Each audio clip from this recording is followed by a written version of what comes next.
શિયાળામાં ગરમાગરમ કચોરી ખાવાની મજા જ કંઈક અલગ છે। તો ચાલો આજે બનાવીએ સુરતી સ્ટાઇલ લીલી તુવેરની કચોરી। આજે આપણે બનાવીશું શિયાળાની સ્પેશિયલ લીલી તુવેરની કચોરી। સૌથી પહેલા 800 ગ્રામ તુવેરને ક્રશ કરી લો।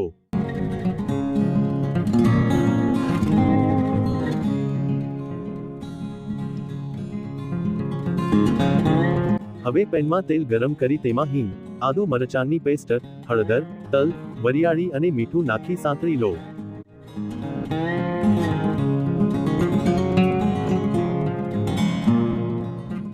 હવે તેમાં ક્રશ કરેલી તુવેર ઉમેરો। ઉપરથી ગરમ મસાલો, આમલીનું પાણી અને કોથમીર નાખી મસાલો બરાબર મિક્સ કરી લો।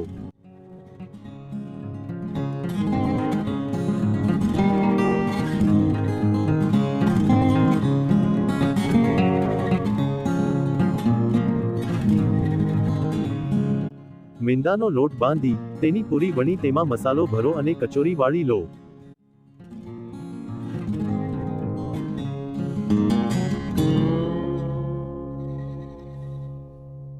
ગરમ તેલમાં ધીમા તાપે ગોલ્ડન બ્રાઉન થાય ત્યાં સુધી તળો। લો તૈયાર છે ગરમાગરમ ટેસ્ટી કચોરી। ચટણી સાથે મજા માણો।